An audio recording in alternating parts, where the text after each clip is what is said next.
Hello friends, Skyler matric tutorial के YouTube channel में आप सभी का स्वागत है।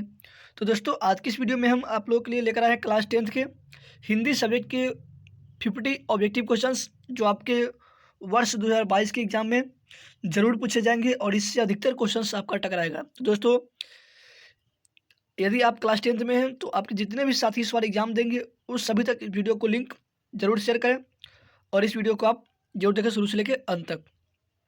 और यदि चैनल पर नए हैं तो चैनल को सब्सक्राइब करें और बेल आइकन को जरूर प्रेस करें तब तक, ताकि जितने वीडियो का नोटिफिकेशन है वह आप तक तुरंत पहुंच सके। चलिए फ्रेंड, चलते हैं अपने वीडियो के फर्स्ट क्वेश्चन के देखते हैं। क्या कि मेंडलीफ किसकी रचना है? तो जो मेंडलीफ जो पुस्तक है वह किनकी रचना है? गुणाकर मूल्य की है। किसकी रचना है? गुणाकर मूल्य की। और दोस्तों, मैं यहाँ पर आपको एक राज बता दें कि जितने भी साइंटिस्ट का नाम हो और विज्ञान से रिलेटेड रचना हो, अगर कहीं पे आप देखें तो उस जगह पे आप डायरेक्ट गुणाकर मूल्य को टिक करें, ये आपके लिए सही है। आइए अगले क्वेश्चन को देखते हैं।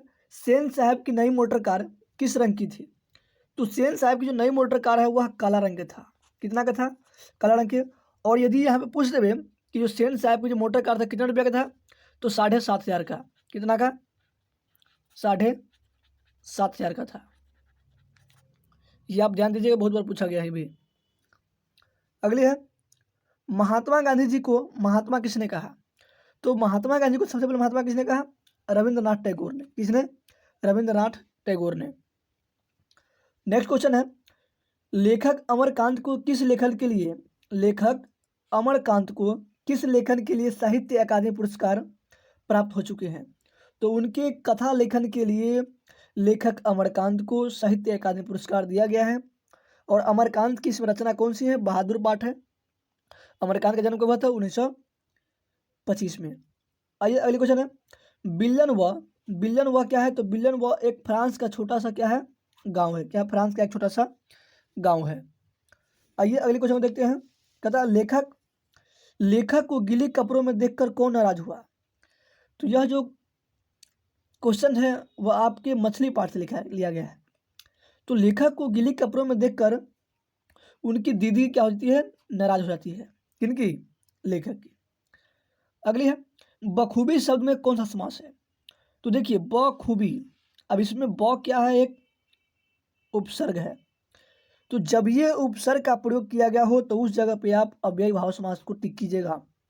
उपसर्ग हो, अव्यय हो, तो उस जगह पे हम डायरेक्ट अव्ययी भाव समास का टिक करते हैं। अगली है, मंगू कितने वर्ष की थी? तो मंगू जो है वह 12 वर्ष की है।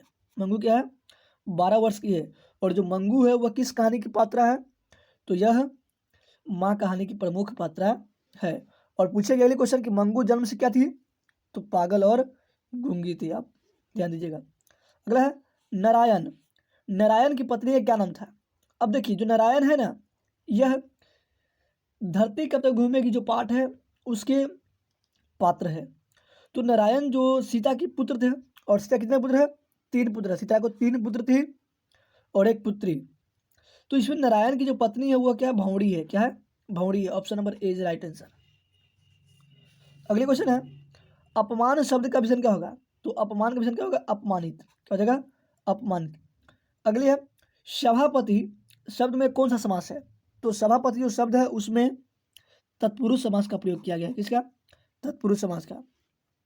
अगली है, आकाश शब्द का प्रयास क्या होगा? तो आकाश क्या होता है? नभ हो जाएगा। Option number D is right answer. अगले क्वेश्चन है, अपराध शब्द कौन सा लिंग है? तो जो अपराध शब्द है वह कौन सा लिंग है? यह पुल्लिंग शब्द है। नेक्स्ट क्वेश्चन है, रामधारी सिंह दिनकर का जन्म कब हुआ? तो रामधारी सिंह दिनकर का जन्म बिहार के बेगूसराय के सिमरिया में हुआ था। और कब हुआ था? तो 23 सितंबर 1908 को। Option number D is right answer. 23 सितंबर 1908 को हुआ था। अगले क्वेश्चन है, द, इस द का उच्चारण स्थान क्या है? तो द का जो उच्चारण है वो किससे होता है? दंत से होता है। द हो जाए, त हो जाए, तलाबी स हो जाए और य हो जाए, इस सब का उच्चारण किससे होता है? दंत से होता है। अगले क्वेश्चन है, जपू जी किसकी रचना है? तो जपू जी जो है वह गुरु नानक की रचना है। किसकी है? गुरु नानक की। नेक्स्ट क्वेश्चन है, बूढ़ा चौकीदार वृक्ष कहाँ मिलता था? तो बूढ़ा चौकीदार घर के दरवाजे पर मिलता था। कहाँ मिलता था? घर के दरवाजे पे। और यह जो बूढ़ा है चौकीदार, किस पाठ से लिया गया क्वेश्चन? तो यह एक वृक्ष की हत्या पाठ से लिया गया, जिसका राइटर कौन है? बीरेन डंगवाल। और इसी में कहा गया है,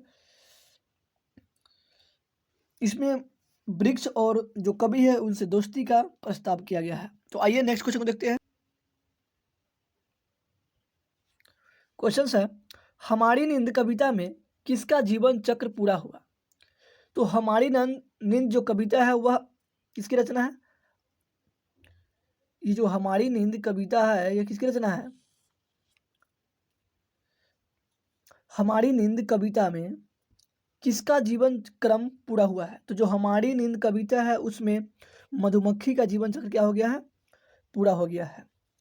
अगली क्वेश्चन है, द्रव्यवाचक संज्ञा का उदाहरण में कौन है? पत्थर, दूध, गांव, शहर। तो दूध क्या हो जाएगा इसमें? द्रव्यवाचक संज्ञा, यानी वैसी संज्ञा जिससे केवल क्या हो? नापा या तौला जा सके परंतु गिना नहीं जा सके।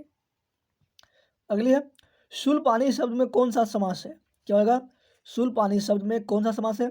तो शूल और पानी। शूल पानी, शूल में होता है हाथ, सॉरी, शूल में क्या होता है? भाला, और पानी में हाथ। यहाँ जो शूल पानी जो शब्द है, शूल में हो गया भाला और पानी में हाथ। तो किसके हाथ में भाला होता है? शंकर जी के। तो यहाँ पे क्या हो जाएगा? बहुब्रीहि समास हो जाएगा। अगली क्वेश्चन है, सातकोरी होता का जन्म कहाँ हुआ? कब हुआ? सॉरी, तो सातकोरी जो होता राइटर किसके है? ढहते विश्वास जो कहानी है वर्णिका के, उसका राइटर है। और इनका जन्म कहाँ हुआ था? तो यह एक उड़िया कहानी है। कैसी कहानी है? उड़िया कहानी, जिसका, और इसमें सातकोरी होता का जन्म कब हुआ? 1929 ईस्वी में। अगले क्वेश्चन है, शब्दांश कितने प्रकार के होते हैं? तो जो शब्दांश होते हैं वह 2 प्रकार के होते हैं। कितने प्रकार के होते हैं? 2 प्रकार के। शब्दांश 2 प्रकार के होते हैं, ध्यान दीजिएगा। अगला, शिव का उपासक के लिए एक शब्द क्या होगा? तो जो वैसे व्यक्ति जो शिव को मानता है उसे क्या कहते हैं? शैव कहते हैं। और वैसे व्यक्ति जो विष्णुधर को मानता है, विष्णु को मानते हैं, विष्णु के उपासक, उसे क्या कहते हैं? वैष्णव कहते हैं। आगे, नाखून क्यों बढ़ते हैं? पाठ के लेखक कौन है? तो नाखून क्यों बढ़ते हैं यह गद्य की एक कहानी है, जिसके रचयिता क्या है? हजारी प्रसाद द्विवेदी जी है। अगले क्वेश्चन है, गुरु नानक ने डैश धर्म का प्रवर्तन किया था? तो गुरु नानक किस धर्म का प्रवर्तन किया? सिख धर्म का। किसका? सिख धर्म का। अगले क्वेश्चन है, निर्वंश विद्या का संबंध किससे है? तो जो निर्वंश विद्या है उसका संबंध किससे? मानव विज्ञान से। किससे है? मानव विज्ञान से। अगले क्वेश्चन है, बिरजू महाराज किस घराने के थे? तो बिरजू महाराज लखनऊ के थे। कहाँ के थे? लखनऊ के। नेक्स्ट क्वेश्चन है, आध्यात्मिक शिक्षा से गांधी जी का क्या अभिप्राय है? तो आध्यात्मिक शिक्षा से गांधी का अभिप्राय है हृदय की शिक्षा। किससे? हृदय की शिक्षा से है।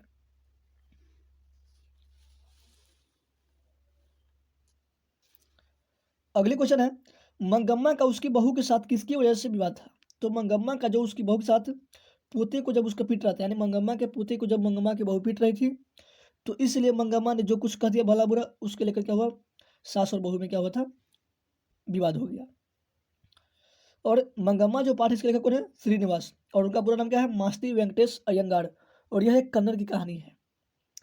आइए अगले क्वेश्चन देखते हैं, देवनगरी किसे कहा गया है? तो देवनगरी काशी को कहा गया। किसे कहा गया है? काशी को। काशी को देवों की नगरी अर्थात देवनगरी की संज्ञा दी गई है। अगला, चांद का पर्यायवाची शब्द क्या होगा? चांद का, तो ये हो जाएगा शशि। क्या हो जाएगा? शशि, इंदु, राकेश, ये सब क्या होता है? चांद का पर्यायवाची शब्द। अगला, सुरेश का संज्ञा क्या होगा? तो सुरेश सूर्यजोर इस, ऑप्शन नंबर सी क्या हो जाएगा? Right answer. यहाँ पे सूर्य में आता है अ और यहाँ आ गया ई, और अ जोड़ ई के मिलने से क्या बनता है? ए बनता है, जैसे यहाँ पे सुरेश। अगले क्वेश्चन है, सोना बहुत चमकीला होता है। सोना बहुत चमकीला होता है, इस वाक्य में सोना कौन सी संज्ञा है? तो देखिए, सोना को गिना जाता है? नहीं, सोना को तौला या मापा जाता है, इसलिए क्या हो जाएगा? द्रव्यवाचक संज्ञा हो जाएगा। अगले क्वेश्चन है, मैक्स मूलर कहाँ के रहने वाले थे? तो जो मैक्स मूलर है वह जर्मनी के रहने वाले थे। कहाँ के? जर्मनी के। और क्लास 10 में इसकी कौन सी रचना है? भारत से हम 81 की, जो क्या है? एक भाषण है। अगले क्वेश्चन है, अमृता कलम से लिखती है। अमृता कलम से लिखती है, इनमें कौन सा कारक चिन्ह है? तो देखिए, जब भी कोई चीज़ किसी के सहयोग से हो तो उस जगह पे करण कारक का प्रयोग करते हैं। तो अमृता जो कलम से लिखती है, किसके से लिखती है? कलम से। तो यहाँ पे क्या जाएगा? करण कारक हो जाएगा। अगले क्वेश्चन है, भूतकाल के कितने भेद होते हैं? तो भूतकाल के 6 भेद होते हैं। कितने होते हैं? 6 भेद होते हैं, ये ध्यान दीजिएगा। और काल कितने भेद होते हैं? 3 भेद। अगले क्वेश्चन है, दधीची की हड्डी से क्या बना था? तो दधीची की हड्डी से क्या बना था? इंद्र का वज्र बना था। क्या बना था? इंद्र का वज्र बना था। ये परंपरा के जो मूल्यांकन है, इनकी रचना किनकी रचना है ये? तो ये गुणाकर मूल्य की जो रचना है, परंपरा का मूल्यांकन, सॉरी गुणाकर मूल्य की नहीं, ये रामविलास शर्मा की रचना है। कौन? परंपरा का मूल्यांकन, उनसे क्वेश्चन लिया गया। आइए अगले क्वेश्चन को देखते हैं। क्वेश्चन है 38 नंबर क्वेश्चन, सेन साहब की कितनी लड़कियां थी? तो सेन साहब की 5 लड़कियां थी। कितनी थी? 5 लड़कियां, और एक लड़का था जिसका नाम था कासू। क्या नाम था? कासू। सेन साहब की 5 लड़कियां थी और एक लड़का क्या था? कासू, जिसका क्या नाम था? खोखा। जो उनके घर के मामले में क्या था? अपवाद था। जीवन के सभी मामले क्या था? उससे अपवाद था। उनकी 5 पुत्रियां कौन कौन थी? जैसे सीमा, शेफाली, आलो, रजनी, ठीक है, आरती। देखिए, सीमा, शेफाली, आलो, रजनी और आरती, ये क्या थी? इनकी 5 पुत्रियां थी। और ये भी पूछ सकता है कि इनमें कौन सेन साहब की पुत्री थी? 4 ऑप्शन रहेगा उसमें, 3 को नहीं रहेगा और एक कोई हो सकता है। अगला, अर्थ के आधार पर शब्द कितने प्रकार के होते हैं? तो अर्थ के अकॉर्डिंग शब्द 2 प्रकार के होते हैं। कितने प्रकार के होते हैं? 2 प्रकार के। अगली क्वेश्चन है, जागरण कौन सा लिंग है? तो जागरण जो है वह पुल्लिंग शब्द है। कैसी शब्द है? पुल्लिंग शब्द है। परीक्षा का लिंग निर्णय क्या होगा? तो परीक्षा जो शब्द है यह एक स्त्रीलिंग शब्द है। कैसी शब्द है? स्त्रीलिंग शब्द है।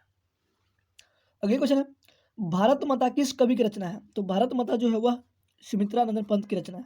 किसकी रचना है? सुमित्रानंदन पंत की।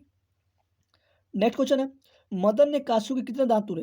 तो यह जो कहानी है, यह जो क्वेश्चन है वह 20 दांत कहानी से लिया गया है। तो मदन जो गिरधरलाल का पुत्र होता है और कासू जो सेन साहब का पुत्र है।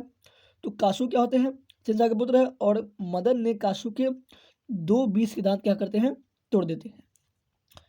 अगली है, कच्चा चिट्ठा खोलना मुहावरे का अर्थ क्या होता है? तो कच्चा चिट्ठा खोलना मुहावरे का अर्थ क्या होता है? रहस्य खोलना, यानी कि भेद बताना।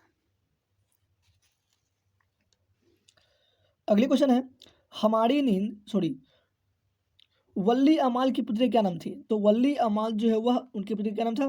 पपाती। क्या था? पपाती, जो मेनिनजाइटिस रोग से क्या थी? पीड़ित थी, और इसलिए उन्हें शहर ले जाया गया था। अगली क्वेश्चन है, हमारी नींद पाठ की विद्या क्या है? तो हमारी नींद क्या है? एक कविता है। क्या है? एक कविता है। अगली क्वेश्चन है, अ जोड़ ई के मिल से नया वर्ण क्या बनेगा? तो अ जोड़ ई के मिल से नया वर्ण क्या बनेगा? य बनेगा। लेकिन इसी जगह ई जोड़ आ रहा तो यहाँ पे क्या बनता? या बनता। अगर यहाँ पे अ जोड़ ई पूछता क्या होता? ए हो जाता। आइए अगले क्वेश्चन है, गुदरी का लाल होना मुहावरे का अर्थ क्या होता है?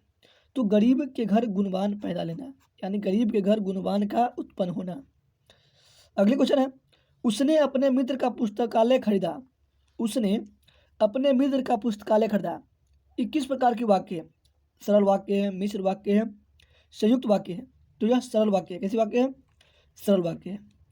और इस क्वेश्चन की आखिरी लास्ट क्वेश्चन है इस वीडियो की, मराठी भाषा की लिपि क्या है? तो जो मराठी भाषा है उसकी लिपि क्या है? देवनागरी है। कैसी है? देवनागरी लिपि है। तो दोस्तों, यदि यह वीडियो आपके लिए हेल्पफुल है तो इस वीडियो को अपने दोस्तों के साथ अधिक शेयर करें, और चैनल पर नए तो चैनल को सब्सक्राइब करें और बेल आइकन को प्रेस करें। और यदि यह वीडियो आपको अच्छा लगे तो लाइक करें, सब्सक्राइब करें और एक कमेंट जरूर करें। Thanks for watching this video.